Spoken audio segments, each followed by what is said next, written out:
In this video, we're going to be doing a very brief and very quick introduction or review, depending on your situation, of linear algebra. Um, and so linear algebra is the math of matrices. Um, and they help us to, in linear algebra, will also help us to solve systems of equations. And so a matrix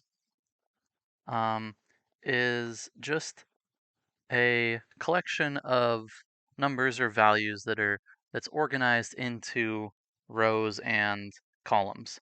So for example, we could have a matrix that had something like 1 in the first element, 2 plus 3i, maybe pi over here, um, the variable a, b times t, and c squared. And so um, this matrix A has two rows. So the first row is the vector 1, 2 plus 3i, and pi. The second row is A, bt, and c squared. And it has three columns. And so we can talk about the different elements of this matrix by referring to the specific row and column that that element might be found in. So for example, while the matrix A is a capital A, the value A in the second row, third column, A23, is going to be C squared in this case. And we can denote rows and columns with the two subscripts like that. So when we're starting to do math with matrices, we can talk about matrix addition, where two matrices added together is just going to have each element is going to be added to the corresponding element in the second matrix. So we have the matrix 1, 2, 3, 4, 5, 6, and we wanted to add the matrix 7, 8, 9, pi, I, t.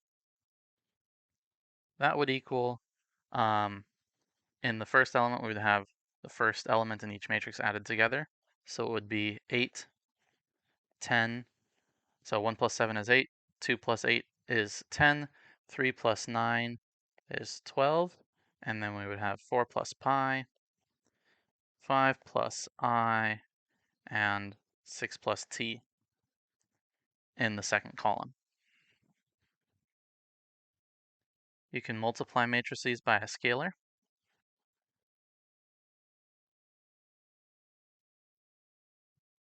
And if you multiply the matrix 1, 2, 3, 4, 5, 6 by, for example, the number 7, that's going to equal 7 times each individual element.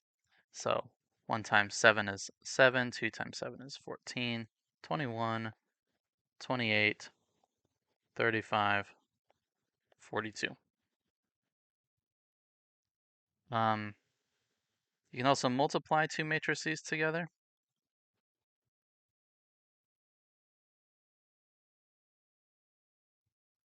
And if you have the matrix multiplication A times B equals C, then the size of A, if the size of A is m by n, so m rows, n columns, the size of B has to be n by p, n rows by p columns.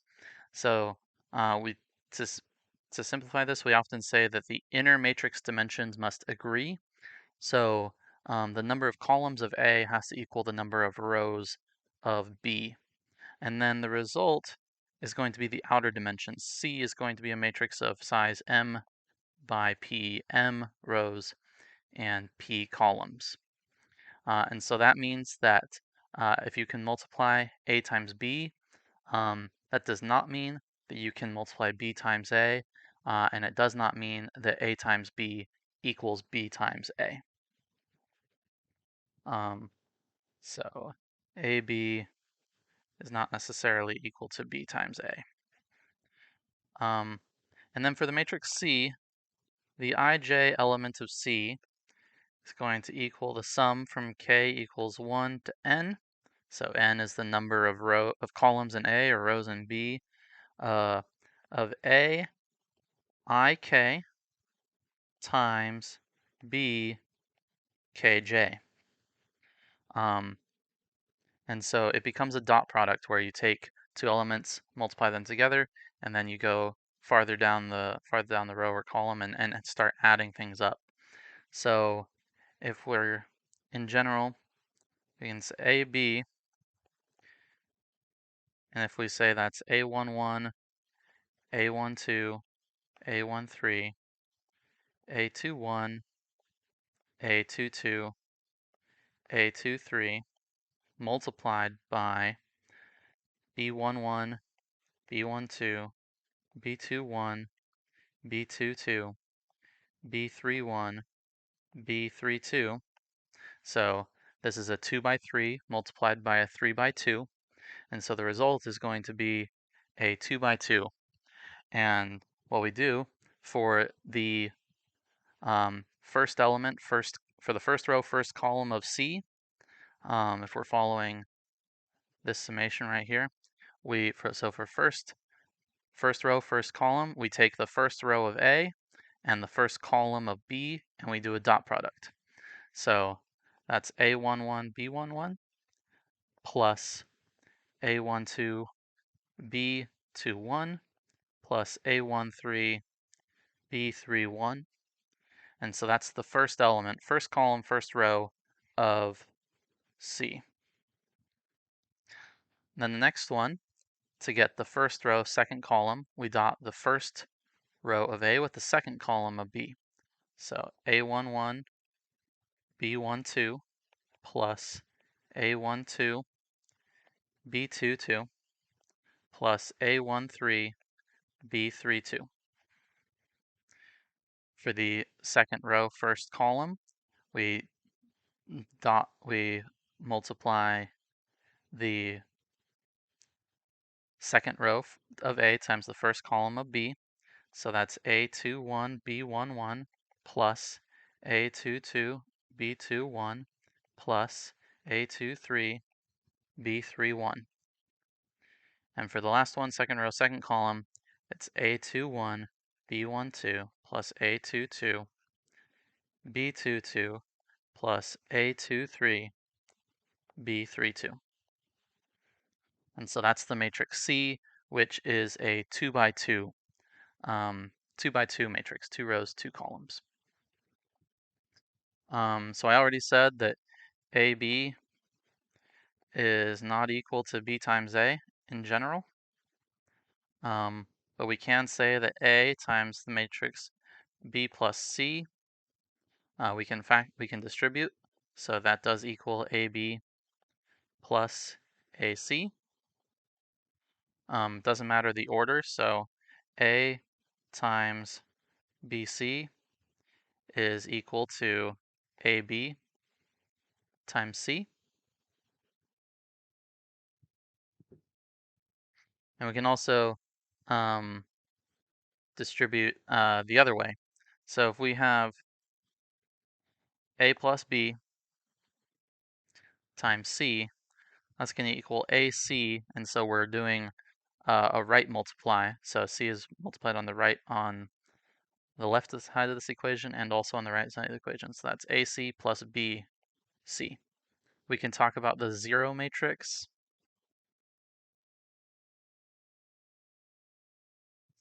and the identity matrix.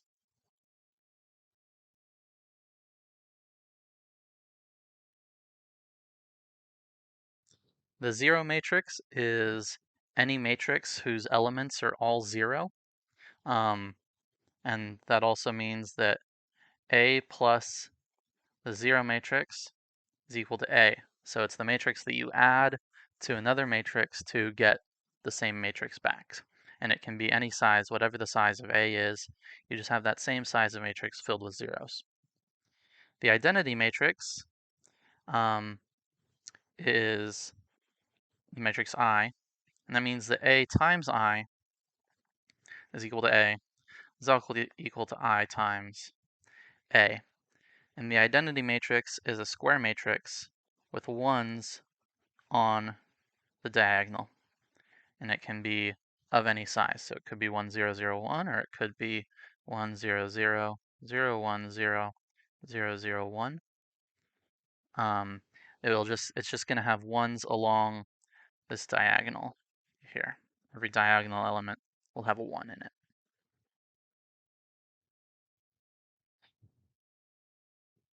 We can transpose a matrix where we take the rows and columns and swap them. So the matrix A, B, C, D, E, F.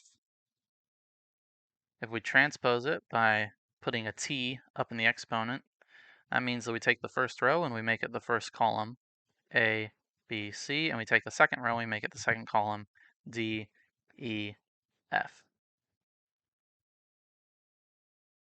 This is transpose. Couple of rules of transposing.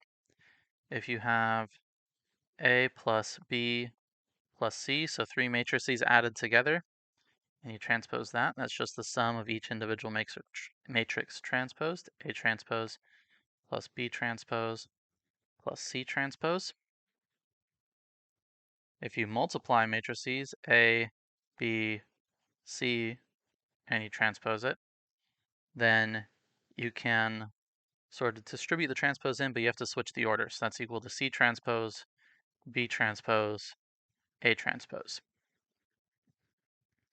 If you transpose twice, A transpose, transpose, that's just equal to A. You go back and forth. And if you multiply by some scalar, SA transpose, that's just equal to S times A transpose. There's an operation called a determinant of a matrix.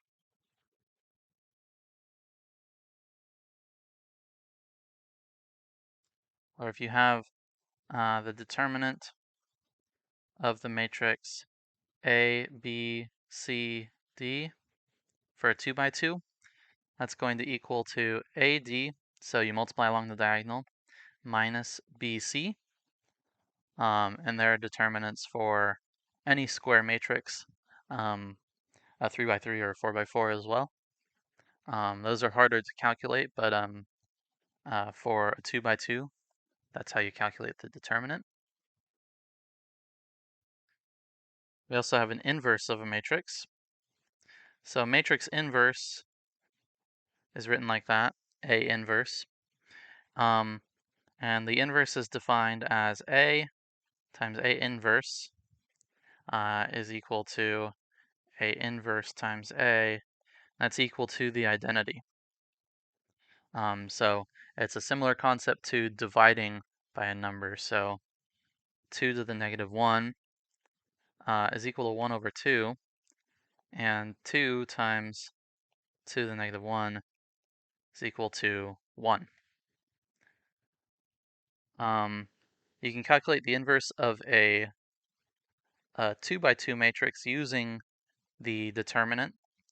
So A, B, C, D inverse is going to equal to 1 over the determinant, which is AD minus BC, multiplied by the matrix DA, so you swap the diagonals, minus B minus C right there. So you swap the diagonals and multiply the off diagonals by negative 1, and that's the inverse of a 2 by 2 matrix. And so we can use these linear algebra tools for one to solve systems of equations. So if we have the system AX equals B, where X is some vector and A is a matrix, this is just one way of representing a system of algebraic equations. So for example, if we have 2, 3, 4, 5, 7, 9, 7, 3, 5, that's the matrix A. X1, X2, X3 is the vector X equals B1, B2, B3. This is just a matrix representation of the system of differential equations, where if we were to multiply these together, it would be 2x1 plus 3x2 plus 4x3. In the second row, we'll have 5x1 plus 7x2 plus 9x3. And on the third row, we'll have 7x1 plus 3x2 plus 5x3. So this is three different equations. The coefficient on x1 is going to come from the first column of the matrix. The coefficient on x2 comes from the second column of the matrix. The coefficient on x3 comes from the third column of the matrix. And each of these is just going to equal the first row of the b vectors. So b1, b2, b3. So if b1, b2, and b3 are given, then this becomes a system of equations with three equations and three unknowns. And there are lots of ways that you have learned in the past to solve this, and we're going to introduce tools of linear algebra to solve it. So again, I'll rewrite this as a times x equals b. And if we wanted to know what x was, which is how we would solve the system of equations and unknowns, then we could multiply both sides by a inverse. A inverse there. So a times a inverse is the identity, and ix is just equal to x, and that equals a inverse b. And so solving the system of equations just becomes a matrix multiplication of finding the inverse and multiplying that by b. We'll go ahead and take a break at that point and move on to some more linear algebra in the next video.